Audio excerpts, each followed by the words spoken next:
नमस्कार, मैं मोनू पवार। हमारे उत्तराखंड के पहाड़ों में बाघ सिर्फ ख्वां बागरे गीत नहीं है कि ब्याह शादियों में डीजे पर गाना बज रहा है और हम मस्त होकर झूम रहे हैं, नाच रहे हैं और बैकग्राउंड में बज रहा है कि मारी जालो मैर गढ़वाल माँ बाग लगूं बागे की वेडेर मेरा ख्वां बागरे।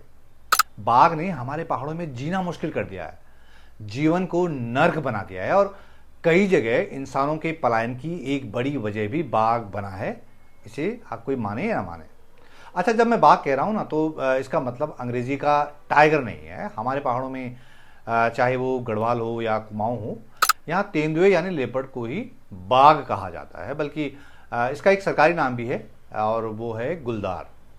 हमारे यहाँ बाघों का डर पहले से ही रहा है, लेकिन इंसानों पर उनके हमले इतने नहीं हुआ करते थे। अब तो जिले जिले, कस्बे कस्बे, गांव गांव बाघ ही बाघ हैं और वो इंसानों की जान के पीछे पड़े हुए हैं।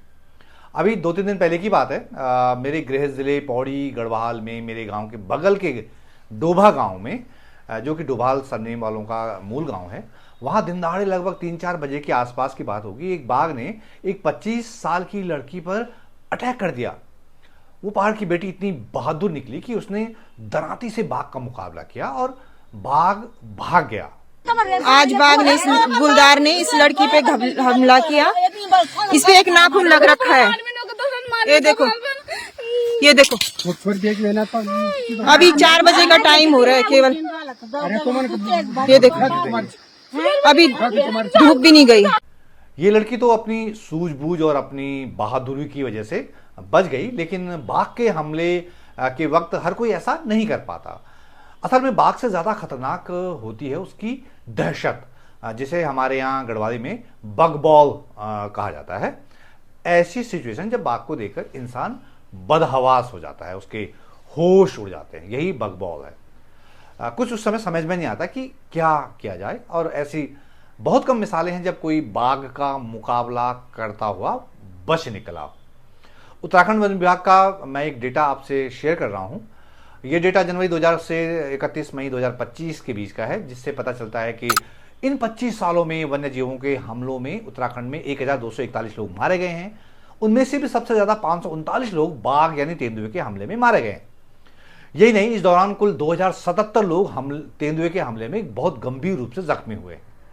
तेंदुए के हमले में मरने वालों और गंभीर रूप से घायल होने वालों की सबसे ज्यादा उसी पौड़ी गढ़वाल जिले से संख्या है, जहां सबसे ज्यादा पलायन हुआ है। लेकिन अब सवाल यह है कि आखिर हमारे पहाड़ों में इतने बाघ आए कहां से? तेंदुए जंगल को छोड़कर घरों की देहरी तक कैसे पहुंच गए? इसको लेकर अलग अलग थ्योरीज हैं। कोई कह रहा है कि वन विभाग ने बाघ छोड़े हुए हैं, कोई कह रहा है कि ऐसा भी हो सकता है कि जंगल से बाघों के आबादी की तरफ आने से उनकी संख्या हमें ज्यादा लग रही हो। लेकिन असल सवाल तो यही है कि वाकई पहाड़ों में बाघों की संख्या बढ़ गई है क्या? कहीं ऐसा तो नहीं कि फॉरेस्ट डिपार्टमेंट वालों ने इधर उधर से बाघ पकड़कर और हमारे पहाड़ों में छोड़ दिए हों कि जाओ बेटा ऐश करो? इस वीडियो में इसकी पूरी पड़ताल की जाएगी। सबसे पहला सवाल तो यही उठता है कि आखिर पहाड़ों में तेंदुए या गुलदार इंसानी बस्तियों की तरफ कैसे बढ़ने लगे हैं? वो जंगल में ही क्यों नहीं टिक रहे हैं? वो इंसानों पर इतने हमले कैसे करने लगे हैं? इस पर मैंने अभी एक साउथ के एक बड़े डिजिटल प्लेटफॉर्म द फेडरल के लिए एक डिटेल स्टोरी भी की है। वो स्टोरी उनकी वेबसाइट पर अभी भी है। तो उसके लिए मैंने कई लोगों से बात की, कई एक्सपर्ट से। मैंने उत्तराखंड वन विभाग के अधिकृत शिकारी जॉय हुकुल से संपर्क साधा, जो कि पौड़ी में रहते हैं और मेरे पुराने परिचित भी हैं। तो जॉय जो है वो सरकारी अनुमति से अब तक 47 आदमखोर गुलदारों या तेंदुओं का शिकार कर चुके हैं, जबकि 7 गुलदारों को पकड़वाने में उन्होंने अहम भूमिका निभाई है। जॉय ने मुझे बताया कि गुलदार पहाड़ के ही हैं, वो दिन भर चाहे कितने भी किलोमीटर इधर उधर चले जाएंगे, लेकिन उनकी प्रवृत्ति ये हो गई है कि ये शाम को आसान भोजन की तलाश में बस्तियों के नजदीक चले आते हैं। अगर आप रात के समय में घूमेंगे तो आपको 5 वर्ग किलोमीटर के अंदर 1 से लेकर 6 गुलदार तक दिख जाएंगे। तो जॉय हुकिल ने जो बात कही उसकी कंफर्मेशन वाइल्ड लाइफ के एक अन्य अधिकारी ने भी की, लेकिन वो मुझसे बोले कि यार मेरा नाम जो है रिवील मत करना। इस शर्त के बाद उन्होंने मुझे बताया कि पहले पहाड़ों में तेंदुओं की मौजूदगी ऐसी थी कि 15 से 20 वर्ग किलोमीटर के अंदर एक गुलदार पाया जाता था। अब तो आलम यह है कि 1-1.5 किलोमीटर के अंदर ही गुलदार मिल जाते हैं। इसका मतलब यह हुआ कि पहाड़ों में तेंदुओं या गुलदारों की संख्या में भारी इजाफा हुआ है। वन विभाग का कोई भी अधिकारी इस बात को ऑन रिकॉर्ड स्वीकार करने को तैयार नहीं है। मुझे उत्तराखंड वन विभाग के कुछ अहम सूत्रों से जो जानकारी मिली है उसके मुताबिक वन विभाग का आंकड़ा यह कहता है कि तेंदुओं की कुल संख्या 2300 है। हालांकि शिकारी जॉय हुकिल का अनुमान है कि उत्तराखंड में तेंदुओं या गुलदारों की संख्या 5000 से कम नहीं है। हमारे यहाँ 16,500 गांव हैं, बस्तियां और नगर अलग से हैं। औसतन हर 2 या 4 गांव में तेंदुआ होने या दिखने की बात पता चलती है। तो इस हिसाब से अगर मोटा मोटा अनुमान भी लगाएं तो ये संख्या 5000 से भी काफी ज्यादा होनी चाहिए। भले ही वन विभाग इसे ऑन रिकॉर्ड न स्वीकार करे, लेकिन ये एक बहुत बड़ी समस्या पैदा हो गई है। लेकिन ये समस्या इतनी बढ़ कैसे गई? तेंदुओं की ये प्रजाति इंसानों की जान को आफत में क्यों डाले हुए है? इसे समझने के लिए मैंने देहरादून में स्थित भारतीय वन्य जीव संस्थान यानी WII में हेड साइंटिस्ट डॉक्टर विवाश पांडे से संपर्क साधा और उनसे फोन पर बात की। तो उन्होंने मुझे बताया कि पहाड़ों के जंगलों में तेंदुओं के लिए भोजन की उपलब्धता कम हो गई है, इसीलिए वो आबादी वाले इलाकों की ओर पहुंच जा रहे हैं। उन्होंने ये भी दावा किया कि पहाड़ों में बंदूकें ज्यादा हो गई हैं।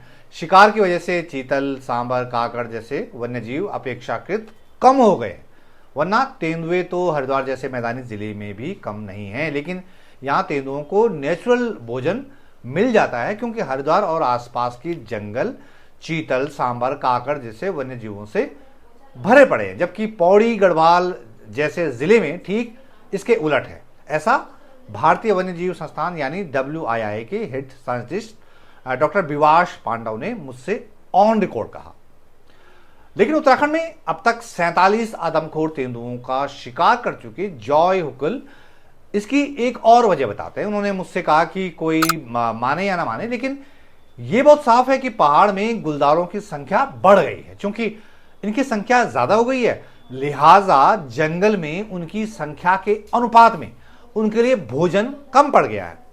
भोजन के लिए इनका जंगल में आपसी संघर्ष भी चलता रहता है, इसलिए जंगल में दूसरे ताकतवर गुलदारों का मुकाबला कर सकने में जो अक्षम रहते हैं वो बाकी गुलदार जो है वो आसान भोजन की तलाश में शाम के वक्त बस्तियों की तरफ आ जाते हैं। इसीलिए बच्चों या महिलाओं पर उनके हमले बढ़े हैं, ऐसा जॉय हुकिल का कहना है। लेकिन इसका क्या कोई समाधान भी है, ये बड़ा सवाल है। लेकिन मुझे लगता है कि समाधान तभी निकलेगा जब सरकार तेंदुओं की निश्चित संख्या के बारे में बताएगी। सरकार को इसकी डिटेल बतानी चाहिए कि उत्तराखंड में कितने वर्ग किलोमीटर में कितने गुलदार हैं या कितने तेंदुए हैं। वन विभाग की जिम्मेदारी है कि वो तेंदुओं के लिए जंगल में ही खाने की व्यवस्था करे ताकि वो गांव में न घुसने पाए। सरकार को यह तय करना ही पड़ेगा कि उसकी सर्वोच्च प्राथमिकता में इंसान है या वन्य जीव।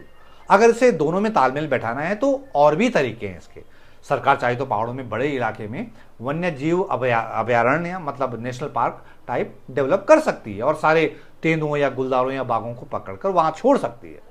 इससे पर्यटन भी फलेगा फूलेगा और रेवेन्यू भी आएगा। लेकिन मैंने पहाड़ों में तेंदुओं की प्रवृत्ति में देखे जा रहे बदलावों के सवाल पर जिन एक्सपर्ट्स से बात की उन्होंने एक और समस्या की तरफ ध्यान दिलाया, और वो ये कि चूंकि पहाड़ों में पलायन बढ़ा है इसलिए वहां खेती होना कम हो गया, जिससे बस्तियों के आसपास भी झाड़ियां उगाई हैं।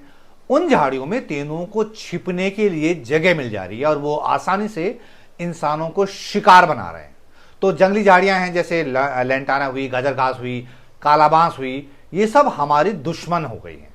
इन्हीं झाड़ियों की ओट में गुलदार छिप जा रहे हैं। तो सबसे पहले इन झाड़ियों को खत्म करने को प्रायोरिटी दी जानी चाहिए।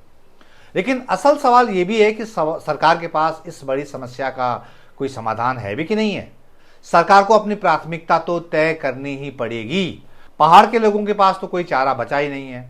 जहां तेंदुए के आतंक के बीच हरदम जान का खतरा बना हुआ हो, उस पहाड़ में भला कोई रहे भी तो कैसे रहे? जान है तो जहान है। आप इस समस्या पर क्या सोचते हैं मुझे जरूर आप जो है कमेंट बॉक्स में लिखें। आप इस वीडियो का लिंक अपने मित्रों, अपने परिचितों तक भी जरूर पहुंचाएं। इससे होगा ये कि जितने लोगों तक बात पहुंचेगी वहां की कहानियां भी हमें मिलती रहेंगी। वहां तेंदुए और दूसरे जानवरों का किस कदर भय है, इससे इस समस्या से निपटने में लोग क्या कर रहे हैं, इसका हमें पता चलेगा। तो ये वीडियो देखने के लिए आपका बहुत बहुत धन्यवाद और जल्द एक नई वीडियो के साथ हाजिर होता हूं। तब तक के लिए नमस्कार।